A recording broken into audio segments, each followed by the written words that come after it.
Apakah akan minta maaf, terus akan menghubungi pemerintah atau seperti apa? Apakah saya harus meminta maaf untuk sebuah kebenaran yang saya yakini?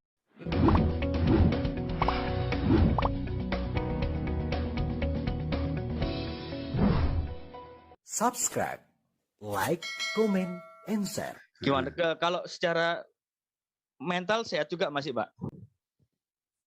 Kalau menurut saya sehat, Pak. Iya. Karena kan ini kan sudah dibully oleh orang seluruh Indonesia dan orang seluruh dunia, bukan dibully ya, maksudnya sedang jadi perbincangan hangat seperti itu, Bapak.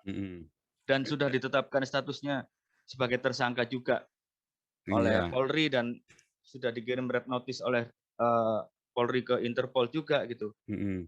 Ya sebagai sesama manusia saya memahami kalau dalam posisi itu nggak mudah gitu Pak, memikul beban mental seperti itu gitu Pak. Bapak sendiri ngerasa takut nggak sih Pak? Posisi saat ini gimana sih Pak? Nggak tahu Pak, saya malah nggak tahu yang saya rasakan. Cuman pokoknya biasa aja, saya pokoknya jalanin hidup seperti biasa. Ya pagi, malam tadi saya barusan ke tempat yayasan yang saya biasa kerja juga. Ya kan saya juga pergi ke Bapak kerja juga di sini ya Pak ya? Kerja juga di sini. Oh, Berlin bener Pak ya? Ya di sebuah kota, somewhere, someplace ya. Jadi teman-teman nanti soalnya pada khawatir kemarin yang teman-teman yang di Turingen sama yang di wilayah Bremen teriak sama saya semua kan. Mereka nggak tahu nggak apa. Terus jadi pesan berantai begitu kan. Ini ke siapa terus sampai ke saya. Terus jawabannya pokoknya kasar gitulah. Sedikit memaki-maki begitulah, kayak menekan saya begitu kan. Terutama teman-teman gereja itu kan semua. Nah sayanya ya teman-teman ini ya orang-orang bulenya lah, maksudnya orang-orang bulenya dia menyampaikan Paul, dia bilang, ya kan. Iya. Oke. Pak, mohon maaf Pak, apa namanya? Bapak sudah, saya mau klarifikasi ya Pak ya. Bapak keluar Indonesia dari 2018 betul ya Pak? Iya. Iya. Dan itu sudah nggak ada hubungan sama yang di Indonesia sama sekali Pak, sampai sekarang Pak? Dalam arti apa hubungan itu? Kontak atau orang nggak ada. Saya udah nggak pernah kontak saudara-saudara saya, keluarga saya di Indonesia karena sebetulnya sejak 2000 saya ini dulu ya, saya ini kan mulai memberitakan Injil ini kan mulai aktif pemberitaan Injil secara terang-terangan. Saya nginjilin orang, baptis orang itu kan sejak 2015, 2014 akhir itu ya, 2014 akhir itu saya mulai aktif agresif memberitakan Injil. Saya baptis rekan-rekan dari kebanyakan Muslim ya, 99% Muslim. Nah, saya baptis, terus saya samperin juga, itu AWF itu saya samperin, ya kan, si Yudi Mulyana saya samperin, dulu siapa itu, yang barusan in memoriam itu, Ali Makrus, itu saya samperin. Nah, memang sejak itu saya mulai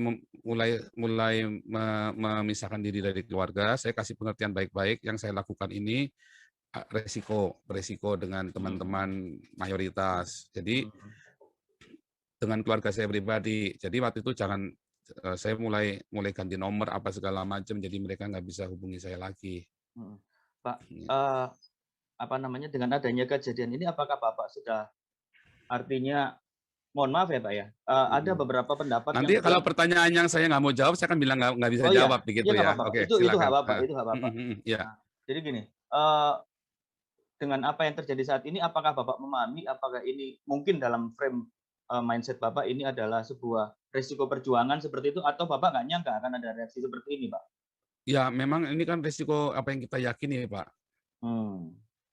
Yang kita yakin sesuatu, kita menyampaikan sesuatu, karena kan setelah saya tahu, saya percaya, buat saya ini adalah, saya kan punya masa lalu yang tidak baik Pak. Semua orang sudah tahu lah, saya tidak baik, ya kan. Saya pernah, saya menjadi seorang hamba Tuhan, menjadi seorang pastor ini dari tahun 99. Saya punya masa lalu, saya sering cerita kok, saya punya masa lalu nggak baik. Dan ini buat saya adalah sebuah ya udah, ini cara saya untuk mungkin yang harus saya tempuh begitu loh, untuk ya semoga saya masih berguna ya kan, untuk bagi manusia, bagi umat manusia. Oke Pak. Terus berarti Bapak ini di sini ada pekerjaan, terus apa segala macam. Apakah pekerjaannya itu berkaitan dengan Injil tadi yang seperti Bapak bilang itu Pak? Iya, sangat berkaitan. Saya di sini sudah baptis ratusan orang imigran dari ini ya, dari apa namanya, dari Timur Tengah itu ya. Saya sudah Iya. baptis banyak orang-orang ini. Iya, kalau di sini banyak dari Turki. Non-government organization ya, jadi. Oh, NGO ya, Pak ya. Pakai nama Joseph Paul atau pakai nama yang Cindy Paul? Joseph Paul Sang, Pak. Oh. Iya. Ini saya konfirmasi lagi ya, Pak ya. Mohon maaf ya, Pak. Ini yang Cindy Paul Suryo Mulyono ini benar ya, Pak? Itu nama saya dulu, Pak.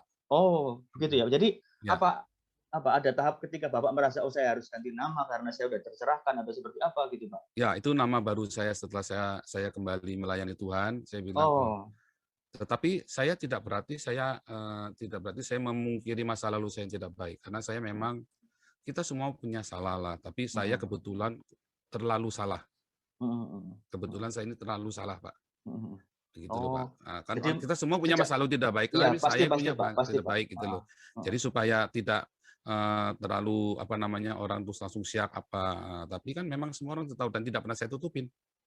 Tidak pernah saya tutupi, kan ada semua wah itu kan gampang, tinggal browsing internet siapa saya kan ketemu semua kan. Saya itu nggak pernah nutupin identitas saya. Bapak merasa harus ganti nama itu sejak kapan, Pak? Dan kenapa kok milih nama yang itu, Pak? Apa ada makna khusus? Sejak 2000 saya tuh pakai 2016 akhir. Buku saya yang di buku saya itu ya, buku saya yang berapa ya itu ya? Yang pertama apa yang kedua ya? Saya udah mulai ganti nama. Yang pertama, ya saya nulis buku itu saya udah pakai itu. Ya, sejak itu. Oh, oke Pak. Bapak, kan saya juga mengikuti beritanya, pemberitaan Bapak di tanah air seperti apa ya, Pak? Bapak bilang sudah menanggalkan status sebagai WNI, betul seperti itu, Pak? Iya kan, kalau saya sudah tidak niat pulang kan saya harus menanggalkan. Nah, tadi sudah saya jelaskan di depan. Iya. Prosedurnya di Eropa ini prosedurnya itu ada berbagai cara untuk menempuh prosedur supaya legal. Dan saya legal di sini, Pak. Iya, Bapak, maaf. Berarti belum warga negara Jerman juga. Masalah legalitasnya semua saya nggak bisa jawab karena nanti saya salah saya kan ada lawyer, Pak. Jadi saya nggak boleh jawab yang berkaitan dengan masalah kewarganegaraan, kan saya ada lawyer. Nah, tapi masalah kasus saya pribadi saya jawab nggak apa-apa, nggak masalah. Tapi untuk masalah legalitas apa segala macam, mengapa saya bisa dapat itu apa segala macam, mengapa saya bisa legal, saya nggak boleh jawab, Pak, karena nanti orang-orang ikut-ikut caranya begitu, dia masuk Eropa berduyun-duyun, Pak. Cara-cara itu adalah harus benar-benar tahu. Kalau nggak tahu cara itu nggak bisa aja pokoknya. Mohon maaf. Dan itu saya bisa dipersalahkan kalau saya cerita-cerita caranya bagaimana, gitu loh, Pak. Okay. Berarti sekarang gimana statusnya Bapak ini? Ya pokoknya statusnya saya melepaskan warga negara Indonesia dan saya di bawah Jerman hukum, atau gimana? Di bawah hukum Eropa sekarang. Enggak dong, enggak stateless dong. Nah, jadi kan namanya harus ada warga negara. Mungkin itu di stop dulu, Pak. Karena itu nanti biar dari lawyer, Pak. Karena itu nggak boleh saya ngomong itu. Saya sudah dikasih tahu nggak boleh jawab semua yang tentang kewarganegaraan, kecuali pokoknya saya hanya kasih tahu ada banyak cara untuk tinggal di Eropa dengan legal, tetapi cara-cara itu tidak banyak orang yang tahu. Intinya dan tidak ada di internet juga soalnya. Jadi itu hanya tahu kalau kita ketemu lawyer di sini, kita baru ngerti caranya begitu. Dan itu pun lawyernya tertentu. Di sini berarti ya, Pak ya? Iya dong. Kita ada lawyer juga kan di sini. Iya. Dan saya nggak boleh kasih tahu negara bagian mana, itu kan luas kan. Jerman itu kan luas, Eropa ini kan luas semua. Jadi saya juga nggak boleh bilang membawa state sesuatu, saya nggak boleh, Pak. Jadi nanti saya dipersalahkan. Ya, itu nggak boleh bawa state-nya, nggak boleh. Tadi kemarin yang memframing saya Jerman kan bukan saya kan. Ya kan? Makanya saya selalu bilang Uni Eropa karena nanti saya dipersalahkan, Pak. Enggak, karena ini Pak, karena saya kan juga dapat konfirmasi dari KBRI, Pak, bahwa memang Bapak terdaftar sempat masuk ke Jerman seperti itu. Jadi iya, betul. Tapi kemudian bukan saya yang ngomong, tapi loh ya, maksudnya janjian bukan saya yang ngomong ya. Perkataan Jerman itu bukan dari saya karena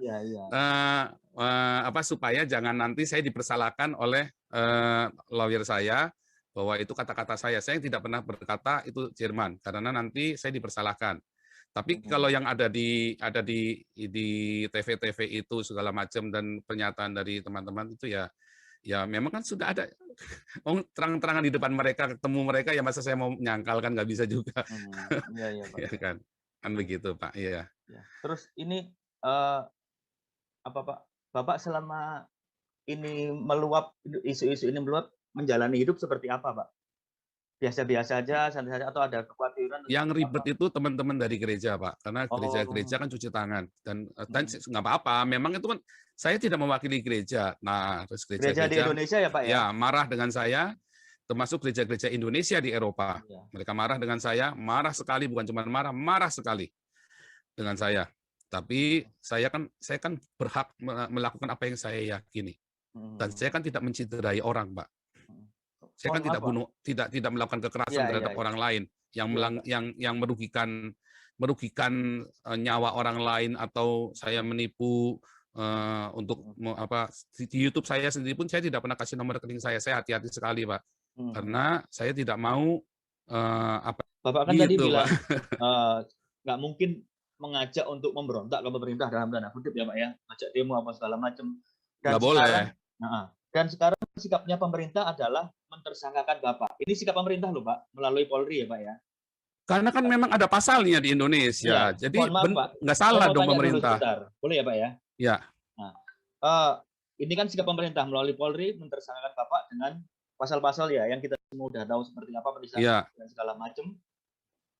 Terus ada yang menuntut Bapak untuk meminta maaf lah segala macam seperti itu. Sikap Bapak seperti apa, Pak? Apakah akan minta maaf terus akan menghubungi pemerintah atau seperti apa? Ini berkaitan dengan omongan Bapak tadi loh, Pak. Jawaban saya seperti Abdul Somad, Pak. Apakah saya harus meminta maaf untuk sebuah kebenaran yang saya yakini? Abdul Somad kan juga jawab yang sama, Pak. Pertanyaannya, harusnya tadi balik lagi. Pemerintah melakukan saya, itu kewajiban pemerintah, Pak. Itu kewajiban Polri untuk mengeluarkan menerima laporan undang-undang penistaan agama, karena undang-undangnya kan ada penistaan agama.